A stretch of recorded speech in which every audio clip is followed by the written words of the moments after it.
जुल्फ़िकार अली भुट्टो ज़मीन पे बैठ के मिसेस इंदिरा गांधी के पैर पकड़ करके अपना सर रगड़ रहे हैं। कह रहे हैं 1971 में 1 करोड़ नाजायज़ बांग्लादेशी शरणार्थी आए। ताहिर शेख हसीना के बच्चों की पढ़ाई लिखाई स्कूलिंग हिंदुस्तान में ही हुई है। एक हसीना की सेकंड कज़न आर्मी चीफ को ब्याही है। उनका कि ये दीदी को आपा को बस इतना मौका दे दो कि चली जाए बस। आदाब, नमस्कार, सत श्री अकाल। मैं उस्मान सफ़ी। दोस्तों, पहले श्रीलंका, जहां पर महंगाई और अराजकता को लेकर वहां के राष्ट्रपति के आवास में जो आवाम है वो घुस जाती है और पूरी दुनिया इस बात को देखती है। उसके बाद नंबर आता है बांग्लादेश का। बांग्लादेश की जो प्रधानमंत्री शेख हसीना, उनके भी आवास में लोग घुस जाते हैं। वहाँ से कुछ ज़रूरी सामान, जो उनकी अपनी कीमती चीज़ें थीं, उनको भी ले जाते हैं। उनके बिस्तर पर जाकर लेट जाते हैं और ये वाक़ाता सोशल मीडिया पर इस तरह की जो वीडियो होती हैं वो वायरल होने लगती हैं। लेकिन इससे भी बड़ी बात यह है कि जहाँ हम लोग बैठे हुए हैं, यहाँ से लगभग 54 किलोमीटर दूर 1 घंटा कुछ मिनट का ये रास्ता है, हिंडन एयरवेज जो जगह है। शेख हसीना जब अपने देश बांग्लादेश से उड़ती हैं, उड़ान भरती हैं अपने उस हवाई जहाज़ में, तो वो जाकर भारत के जो गाज़ियाबाद का एक हिस्सा है जहाँ पर हिंडन एयरवेज बना हुआ है, वहाँ जाके वो रुकती हैं, उतरती हैं। वहाँ से कहाँ जाती हैं इसका कोई अता पता नहीं है। कब तक वो इंडिया में रहेंगी, इंडिया उन्हें कब तक आसरा देगा, इसका भी कुछ पता नहीं है। आगे उन्हें कहाँ आसरा मिलेगा, इसका भी बारे में कुछ नहीं कह सकते। लेकिन आज पूरी दुनिया में अगर कोई बात चल रही है तो बांग्लादेश की बात चल रही है। और इसी बांग्लादेश पर ही हम कुछ बात करने के लिए उत्तर प्रदेश के पूर्व डीजीपी श्री विक्रम सिंह जी के पास हैं, क्योंकि एक ऐसे प्रदेश की इन्होंने प्रतिनिधित्व किया है जहां से बहुत बड़ी सुरक्षा के बारे में बात होती रहती है। बांग्लादेश हमारे उत्तर प्रदेश से बहुत ज़्यादा छोटा है। सर, एक बार फिर से आपका बहुत बहुत स्वागत है। धन्यवाद उस्मान बेटा, बड़ी मेहरबानी, आप तशरीफ़ लाए और एक गुफ्तगू का दूसरा मौका दिया आपने। जी। सर, ये मैं अगर आपके बारे में, आपकी पर्सनल लाइफ के बारे में बात करूं तो यूपीएससी का एग्ज़ाम आपने कब दिया था? 73 में।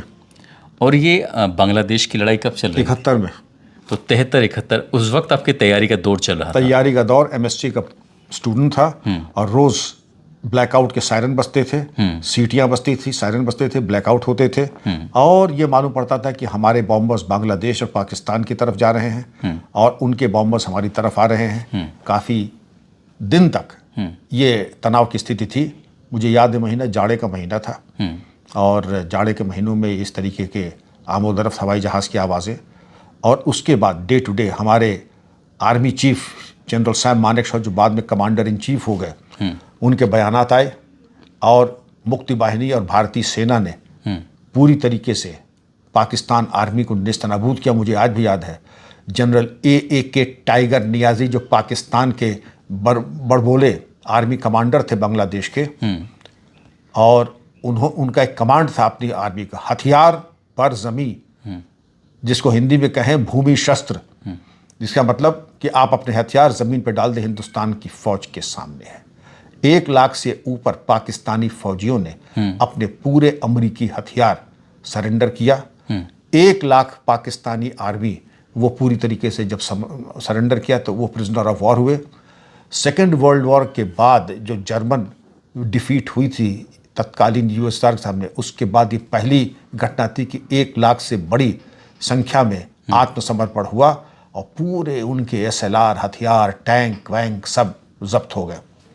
बंद ट्रेनों में उनको लेके जाते थे, तो हम लोग स्टूडेंट थे एमएससी के, जाके स्टेशन पे जाके देखते थे कि बंद ट्रेनों में बिल्कुल कायदे से उनको पूरी हिफाजत के साथ ले जाया जाता था प्रिजनर ऑफ वॉर कैंप में। तो हम लोग दूर से, क्योंकि वहाँ ट्रेन के पास जाना अलाउड नहीं था, तो युद्ध बंदियों को देखते थे और वो अपनी आर्मी यूनिफॉर्म में झांक करके देखा करते थे।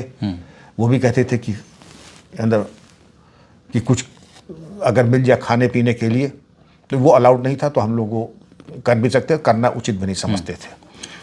तो जैसे ये युद्धबंदी थे, तो ये वापस पाकिस्तान चले गए थे या फिर ये नहीं, इनको शिमला समझौता हुआ। पाकिस्तान के प्रधानमंत्री जुल्फ़िकार अली भुट्टो, श्रीमती इंदिरा गांधी का शिमला समझौता हुआ और वो उसको कहा जाता है कि इससे बड़ी अदूरदर्शिता कभी नहीं हो सकती थी। उन 1 लाख युद्ध बंदियों के जरिए हम कश्मीर की समस्या, तमाम अपनी समस्या पाकिस्तान से सुलझा सकते थे। और वो हमने दरअसल अपने जो चारों तरफ के इक्के थे, जो बाजी हमारे चारों तरफ के इक्के थे हमारे पास, एक तरफ का इक्का, बाकी सारे इक्के हमारे पास थे। हमने एक उनको तश्तरी पे रख के भुट्टो साहब को दे दिया, ऐसे कि ले जाओ अपने। हाँ ले जाओ ले जाओ। उसके बारे में एक किंवदंती है, कितनी सच कितनी गलत। ये बताया जाता है कि शिमला जब समझौता हो रहा था तो वहाँ पर तो पूरी तरीके से कब्जा हो गया। जहाँ पर 2 प्राइम मिनिस्टर रहे वहाँ पर तो ये कहता है 1-to-1 मीटिंग होगी जुल्फ़िकार अली भुट्टो की और श्रीमती इंदिरा गांधी की।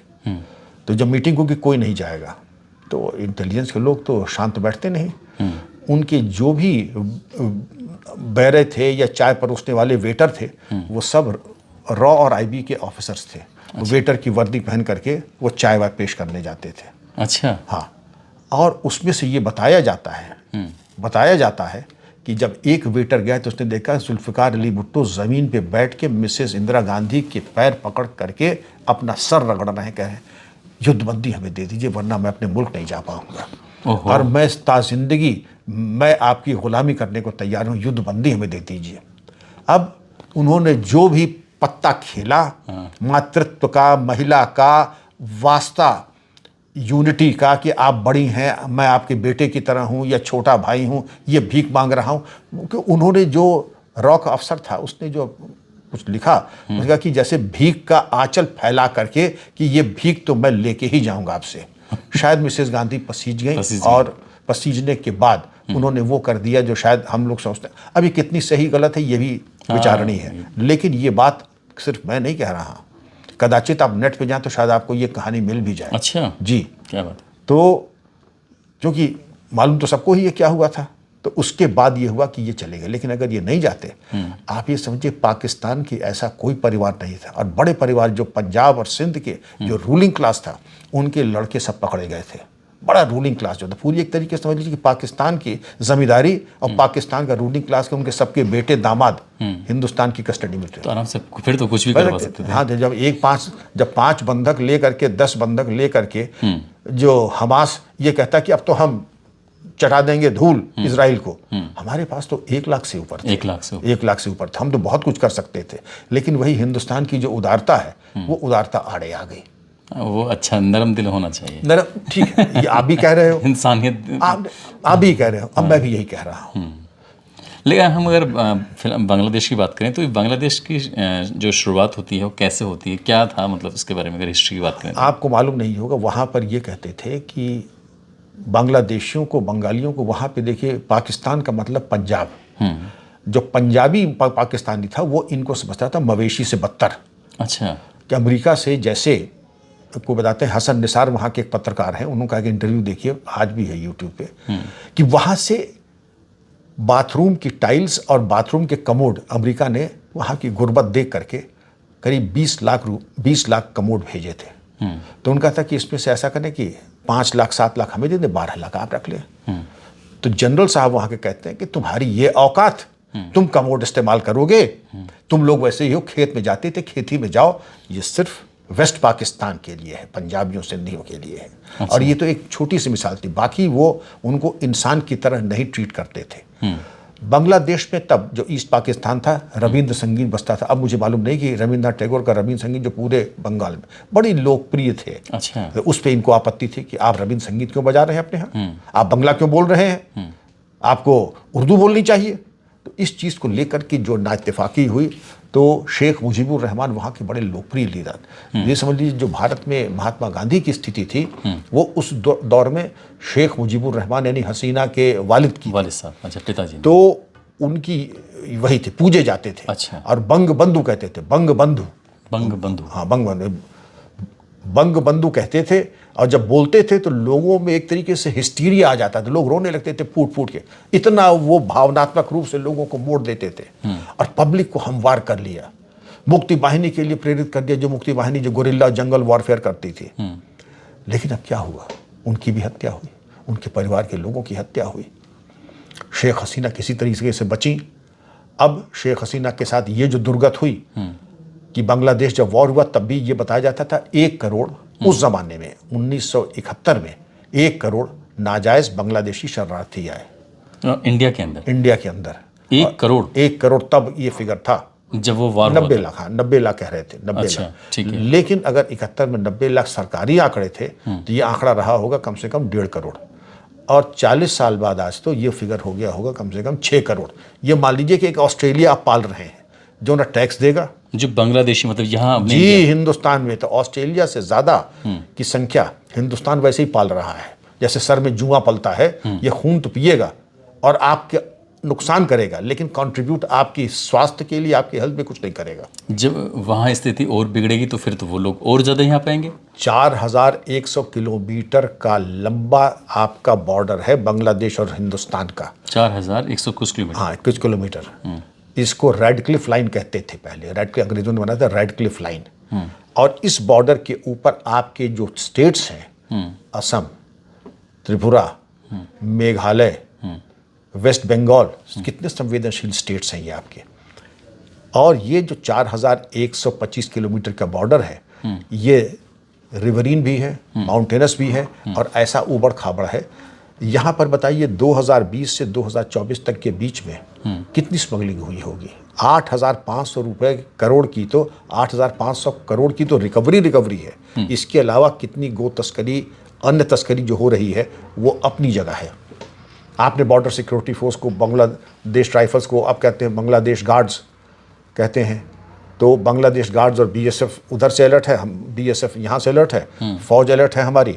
लेकिन अब अगर जैसे हालात है वहाँ पर, जिस तरीके से कत्लेआम हो रहा है हिंदुओं का, तो अब जो माइग्रेशन होता है तो उसके लिए भी हिंदुस्तान को तैयार रहना होगा।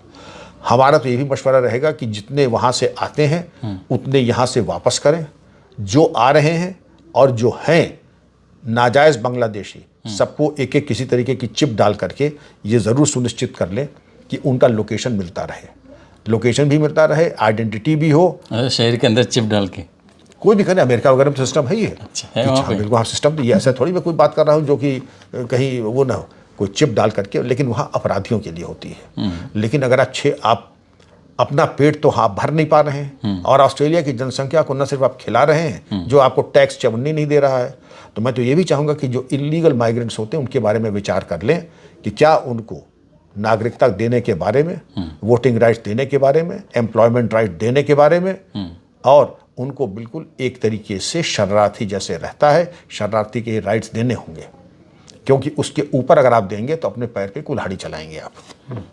सर ये बताइए कि जैसे क्या शेख हसीना का जो हवाई जहाज़ था वो गाज़ियाबाद के इंडियन एयरवेज के लिए मतलब उड़ान भरता है, तो उन्होंने इंडिया को ही क्यों चुना? इंग्लैंड ने मना कर दिया, इंग्लैंड ने मना कर दिया। और जो 57 मुस्लिम मुल्क हैं उन्होंने पहले कौन से जो है क्रांतिकारी काम किए थे। बवाल उनके यहाँ हो और अपने यहाँ का जो है सेप्टिक टैंक का पानी वो और जगह भेज देते हैं। उम्मीद तो ये की जाती थी कि कम से कम सऊदी अरेबिया को तो चाहिए था दे देता, दुबई को तो चाहिए था ही दे देते, कतर को तो चाहिए थे, माल की कमी नहीं। लेकिन ये जो है ना, कृपया शरणार्थी होने का मांग कर, ये शरणार्थी की मांग करना प्रेम की कैंची है, वो इसकी तस्करा ही नहीं करते हैं।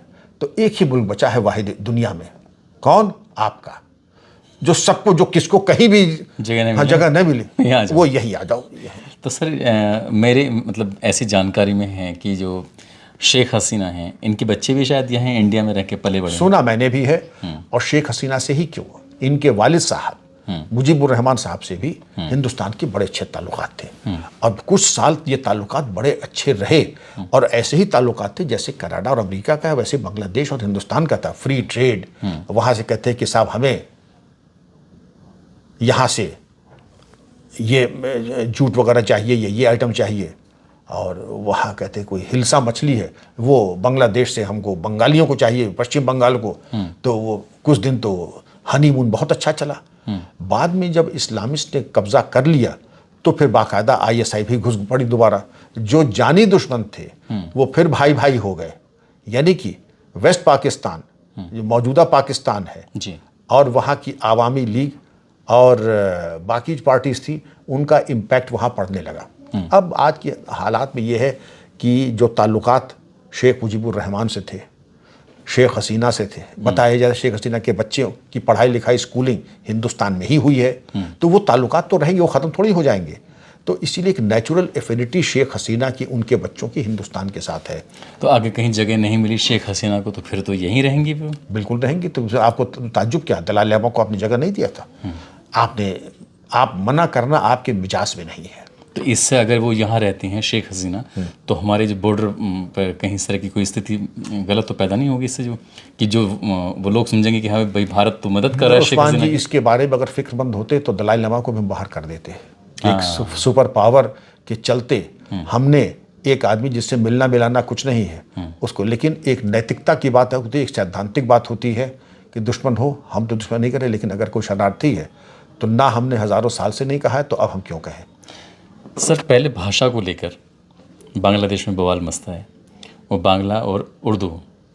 फिर उसके बाद अब आता है कोटे को लेकर, आरक्षण को लेकर, कि जिन्होंने इसमें देश की आज़ादी में हिस्सा लिया था उनको ज़्यादा आरक्षण मिलेगा, और जो वैसे हैं उनके लिए सिर्फ 44% है कि आप आ जाओ।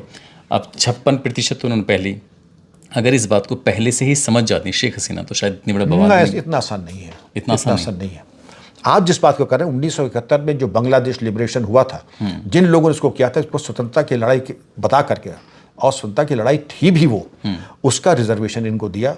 2018 में शेख हसीना ने इसको ख़त्म कर दिया, वो उनका आंतरिक निर्णय था। उसको लेकर के बहुत शांतिपूर्ण तरीके से धरना प्रदर्शन चल रहा था।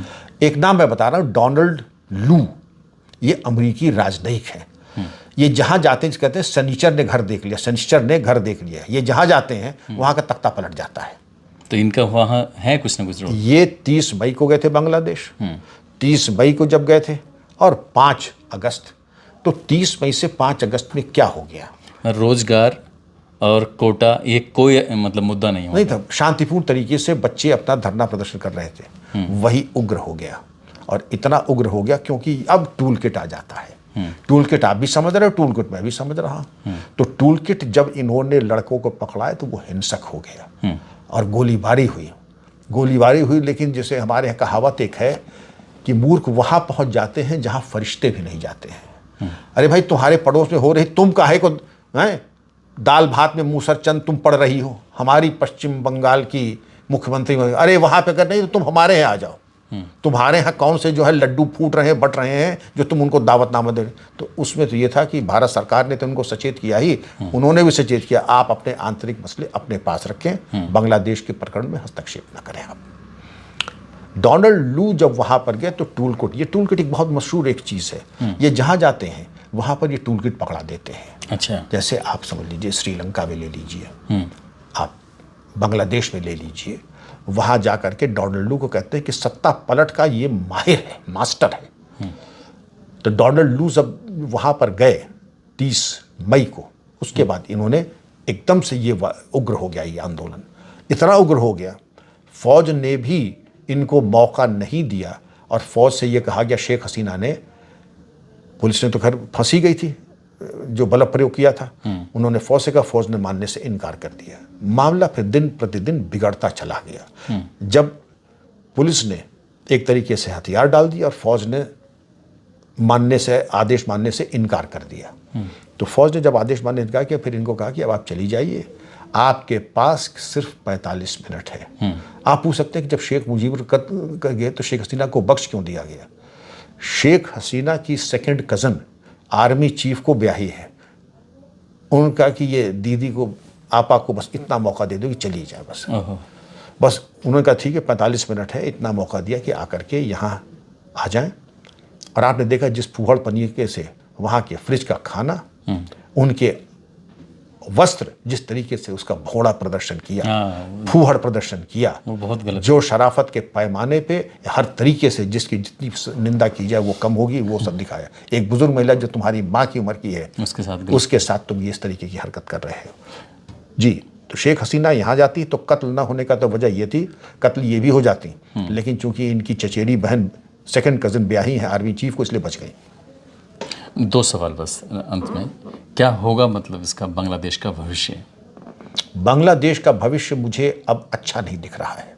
वहाँ की आर्मी के 3 भाग हैं, एक प्रो इंडिया, एक प्रो चाइना, एक प्रो पाकिस्तान। जो प्रो पाकिस्तान है उसने कहा चाइना वालों जो तुम्हारी जब कर रहे हैं हम तुमसे इससे ज़्यादा माल दिलवा देंगे अमेरिका, तो हमारी तरफ आ जाओ। तो आर्मी के 2/3 एक हो गया है और जो प्रो इंडिया है वो बहुत हल्का पड़ गया है। अब मैं पाकिस्तान कहीं ना कहीं उसमें बीच में टोटल आईएसआई का खेल है। तो क्या भारत को फिर इसका साथ नहीं देना चाहिए बांग्लादेश का? बिल्कुल देना चाहिए। आप साथ अगर देंगे, जब वो साथ आप लेना चाहें, शेख मुजीबुर रहमान के लाइफ टाइम में तो साथ लिया, उसके बाद दिन ब दिन आईएसआई का प्रोपेगेंडा हो गया कि हम तुम एक हैं, ये दो भाई के बीच में ये भारत कैसे आ गया, हम तुम्हारे अपने मसला बैठ करके करेंगे। और वही जो इनका नैरेटिव है वो उन्होंने फिर शुरू कर दिया। आईएसआई ने वहाँ पर सिर्फ रोहिंग्या को, जो अराकन पहाड़ियाँ हैं वहाँ पर रोहिंग्या को एक्टिवेट किया। अब खेल समझिए, अमेरिका चाहता है कि जो उसको फुटहोल्ड नहीं मिला तो बांग्लादेश को चीन की गोद से निकाल के, क्योंकि चीन ने पढ़ाना शुरू कर दिया बंगाली। आपके चीन बंगाली पढ़ा रहा है हुनान प्रोविंस में, और बांग्लादेश पढ़ा रहा है चीनी भाषा। अभी शुरू नहीं किया था, उसके पहले अमेरिका ने इनका खेल कर दिया, तख्ता पलट कर दिया। ये इतनी दोस्ती ठीक नहीं हमारे दुश्मन से। और साउथ सी एरिया पे निगरानी रखने के लिए न उसके पास ताइवान में जगह है, न हांगकांग में जगह है, तो जगह बचती है एक बांग्लादेश में बैठ करके उसने तरीका अपना इंतज़ाम कर लिया है। और ये जो फैक्शन है प्रो चाइना, उसको फोड़ करके आईएसआई वाला पोर्शन तो आर्मी को दो फाड़ कर लिया। और उसके बाद ये अराकन पहाड़ियों से जो रोहिंग्या हैं उनको आईएसआई और अमेरिका मिल करके, जो नॉर्थ ईस्ट में मणिपुर में हमारा जो प्रॉब्लम हुआ था वो भी अमेरिका का ही ये वो प्रेजेंट था, गिफ्ट था। अच्छा। उन्होंने ही वहाँ पे इतना वो गिफ्ट किया। वो भी चाहते हैं कि जैसे ईस्ट तैमूर इंडोनेशिया के बगल में, वहाँ कहीं कोई ईसाई मुल्क नहीं है, ईस्ट तैमूर उन्होंने इंडोनेशिया के बगल में अमेरिका ने क्यों बनाया, या उनका एक बेस बन जाए। तो यहाँ भी चाहते हैं कि जोगम करके एक ईसाई छोटा सा देश हम बना लेते। क्यों बना ले? जिससे कि यहाँ पे उनका थोड़ा एक साइंटिफिक बेस यहाँ बन जाए। वो होने वाला नहीं है। अमेरिका खुद भी जो है कगार पे अपने पूर्व राष्ट्रपति के वो बचा लें, वही बहुत बड़ी बात है। बहुत बुरी स्थिति चल रही है और रोजगार वगैरह कुछ नहीं है जी। मेरे बड़े भाई रहते हैं, वो बता रहे थे कि बहुत बुरी स्थिति में, बहुत बुरी स्थिति है, बहुत। मैं आपसे एक अंतिम सवाल कि इसका फिर भारत का भविष्य क्या होगा? भारत का भविष्य जैसे क्या बांग्लादेशी अब अगर भारत में आते हैं तो जाहिर सी बात है कुछ ना कुछ नुकसान ही करेंगे, वो जो फायदा तो देंगे नहीं या फायदा देंगे। अब अगर चाइना और पाकिस्तान इसके अटैक वाली स्थिति में है, कब्जे वाली स्थिति में है या नुकसान पहुंचाने वाली स्थिति में है, और भारत कर रहा है, बांग्लादेश की मदद कर रहा है, तो फिर भारत के पाकिस्तान और इससे चीन से युद्ध जैसी स्थिति पैदा नहीं होगी इससे? अब कोई एक देश किसी एक की मदद नहीं करता है। आप एक देश की मदद करेंगे तो आप एक समूह की करेंगे। आप जैसे आज इजराइल की मदद करें, हमास की मदद करें, यूक्रेन की मदद करें, बांग्लादेश की मदद करें, तो आप एक की थोड़ी करेंगे। अच्छा, आप 10 की करेंगे और 10 का विरोध करेंगे। मान के चलिए, मान लीजिए बांग्लादेश आपकी तरफ आप मदद कर रहे हैं, तो आपकी तरफ कौन आएगा? आपकी तरफ आएगा रूस, आपकी तरफ आएंगे इजराइल, आपकी तरफ और विरोध में आएंगे अमेरिका, पाकिस्तान, चीन। तो ये एक सामान्य सी स्थिति नहीं है। इसको जियोपॉलिटिकल लेवल पर अगर आप देखें, इतना आसान नहीं है कि उस्मान की और विक्रम सिंह की अगर तू मैं होगी, दोनों आपस में निपट लेंगे ना। अब वो ज़माने चले गए। आज जो हालात चल रहे हैं, यूक्रेन रशिया चल रहा है, एक समूह के साथ होगा। हाँ, हमास और इजराइल चल रहा है, ईरान इजराइल चल रहा है, चाइना इंडिया चल रहा है। हिंदुस्तान की आर्मी अभी तक केवल पाकिस्तान और चाइना बॉर्डर देख रही थी। अब कश्मीर में जब से अमेरिका ने कहा पाकिस्तान को लुहा दिया है, रोज कश्मीर में एक दो छुटपुट घटनाएं हो रही हैं। अब अगर यहाँ पर ये हालात बन रहे हैं तो आपके लद्दाख के ऊपर आर्मी लगेगी, उसके बाद यहाँ भी लगेगी, बांग्लादेश बॉर्डर पे लगेगी। अभी तो मैं बहुत कंजर्वेटिव एस्टिमेट से, अभी तो आपके 3 फ्रंट थे, 2 और खुल गए। जब 2 और खुल गए तो आपकी आर्मी स्ट्रेच हो गई। आर्मी अगर स्ट्रेच हो गई तो अभी तो आप पैसा बचाने के लिए आप अग्निवीर योजना लाए थे। पैसा तो तब बचेगा जब आपकी फोर्स की रिक्वायरमेंट कम होगी। जब फोर्स का रिक्वायरमेंट 4 गुना बढ़ेगा तो यूएसएसआर अफगानिस्तान में कैसे तबाह हो गया? तबाह इसीलिए हो गया कि उसका आर्म्स एमुनिशन का खर्चा इतना बढ़ गया कि उसके इतनी माली हालात ऐसी नहीं थी कि सपोर्ट कर सके। तो इनका भी अमेरिका का गेम प्लान ऐसा है कि हिंदुस्तान के रिसोर्सेस को इतना स्ट्रेच कर दो। अब नया फ्रंट 2 खोल दिया, लद्दाख के बॉर्डर के ऊपर ज़्यादा डिप्लॉयमेंट होगा, नॉर्थ ईस्ट और बांग्लादेश बॉर्डर पे होगा, पूरे बांग्लादेश बॉर्डर पे होगा 4000 एकड़ में, जो कि दुनिया का 5वां सबसे लंबा बॉर्डर है। छोटा मोटा लंबा बॉर्डर नहीं है ये, दुनिया 5वां सबसे लंबा बॉर्डर है ये।